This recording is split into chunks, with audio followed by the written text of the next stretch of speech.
Film Blackwood pharmaceuticals में खुलती है, जहां इमारत के अंदर एक पूर्व रिकॉर्डेड आवाज संदेश चल रहा है। इसमें कहा गया है कि वे जनता को जारी होने से पहले दवा का मानव शरीर पर कैसे प्रभाव डालती है का विशेषज्ञ हैं।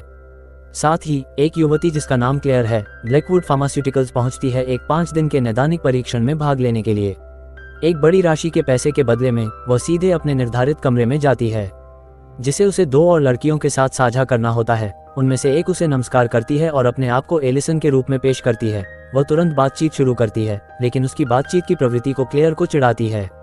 बाद में सभी प्रतिभागियों को तल मंजिल में परीक्षण कक्ष में बुलाया जाता है, जहां मोबाइल सिग्नल नहीं होता है। इसके परिणामस्वरूप क्लेयर की चिंतित मां से संपर्क करने का प्रयास असफल होता है। थोड़ी देर बाद उन्हें डॉक्टर बग द्वारा संबोधित किया जाता है, जो परीक्षण का पर्यवेक्षण करेंगे। उन्होंने उन्हें बताया कि परीक्षण को डबल ब्लाइंड कहा जाता है, जिसमें वे ये जानेंगे कि एक नई दवा सुरक्षित है या नहीं। इसके लिए उन्हें दवा दी जाएगी और इसकी मात्रा धीरे धीरे बढ़ाई जाएगी जैसे जैसे दिन बीतते जाएंगे।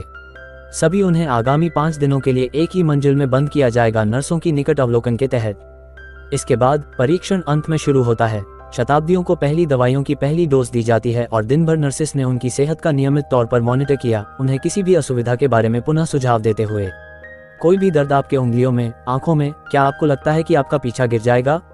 क्या? दोपहर के समय क्लेयर अन्य हिस्सेदारों से मिल लेती है और सीखती है कि कुछ लोग पहले भी ऐसे परीक्षण के लिए सेवाएं दिए हैं।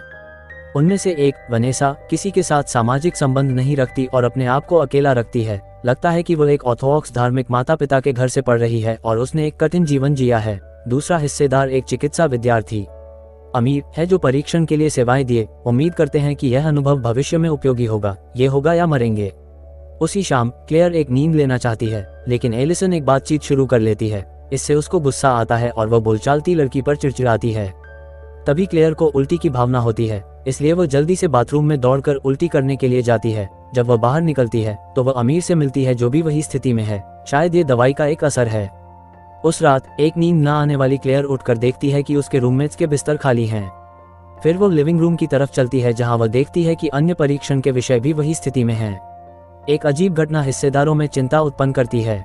फिर भी अगले दिन सुबह डॉक्टर बग उनका जांच करते हैं और उन्हें ये आश्वासन देते हैं कि यह बस एक छोटे से छोटे केस है और इस पर चिंता करने की कोई जरूरत नहीं है। घड़ी बीत रही है और लगभग 30 घंटे हो चुके हैं जब से शताब्दियों ने नींद नहीं ली है।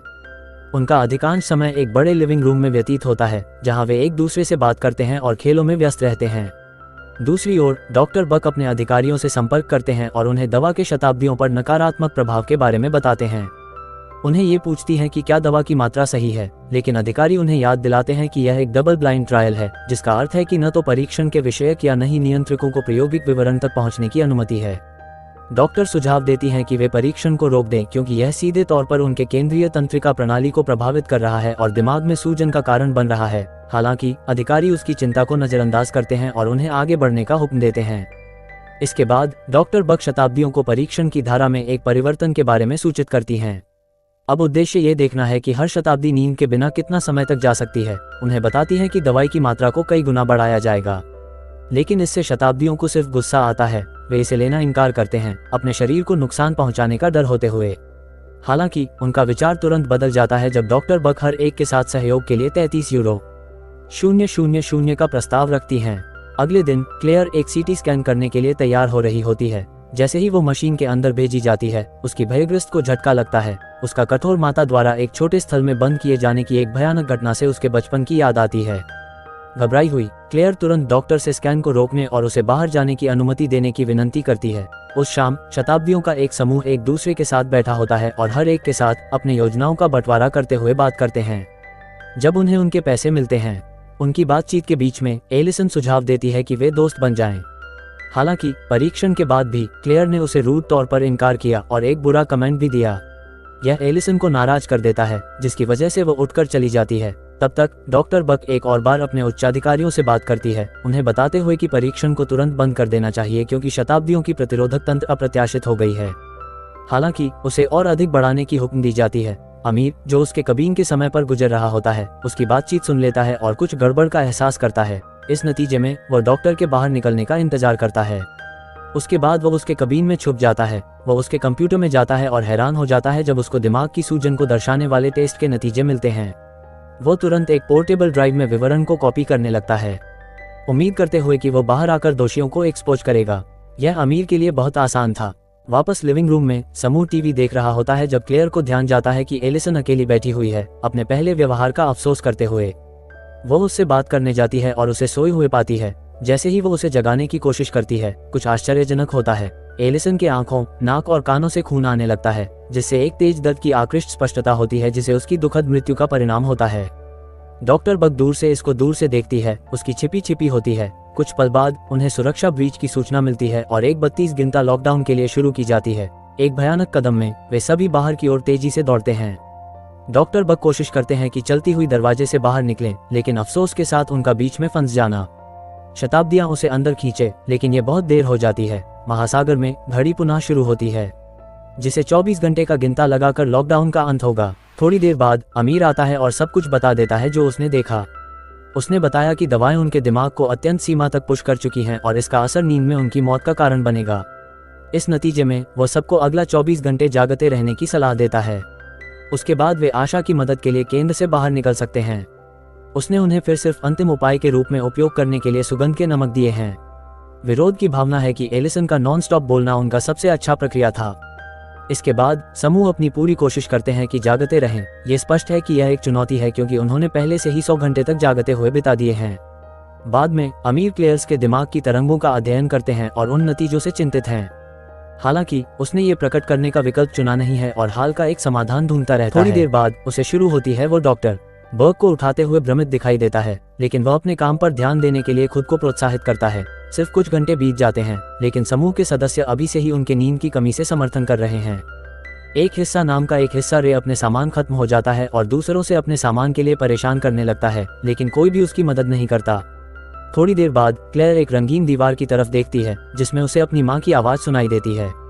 उसके भयानक बचपन की स्मृतियां उसके दिमाग में भर आती हैं, लेकिन उनमें डूबने से पहले एक और प्रतिभागी मार्कस उससे जागता है। उसके बाद क्लेयर वनेसा से मिलती है, जो आगे जागने के लिए आग का उपयोग करती है।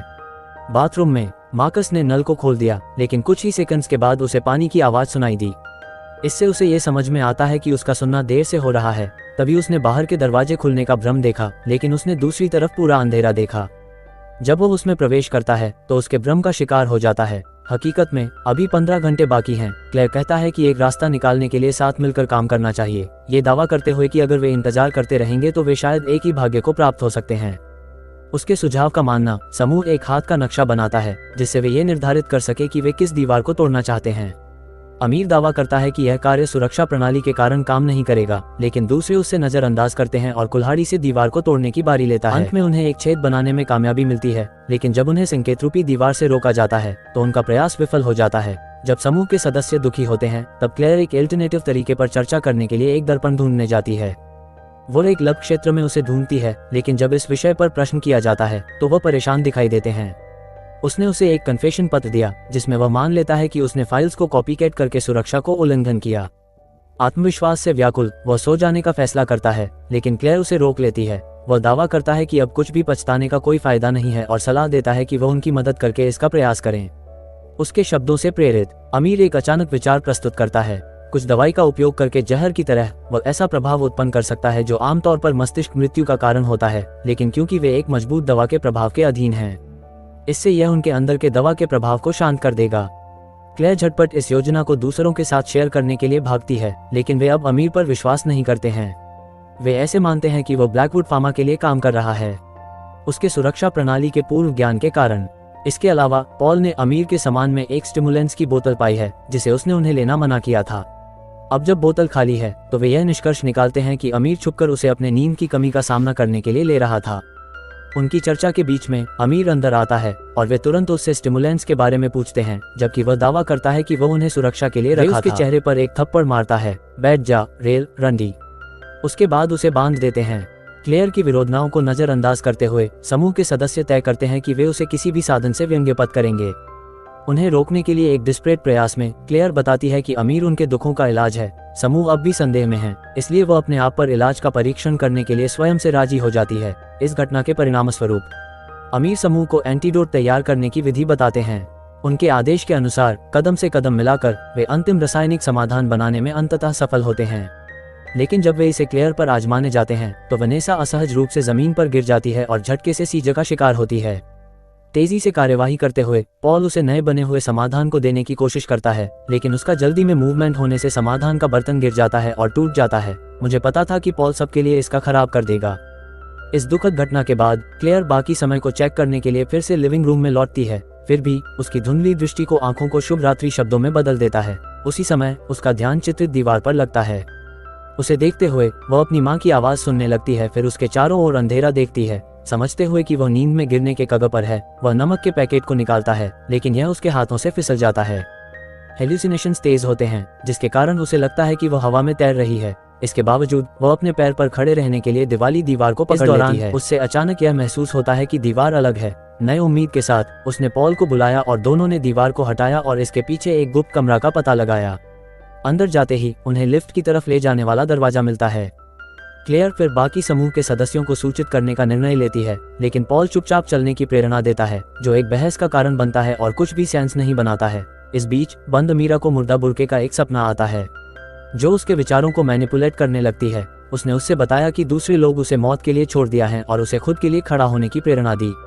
उसने भी जमीन पर एक चाकू की तरफ इशारा किया, अनाप्राप्त रूप से उसे दूसरों को मरने के लिए प्रेरित करते हुए।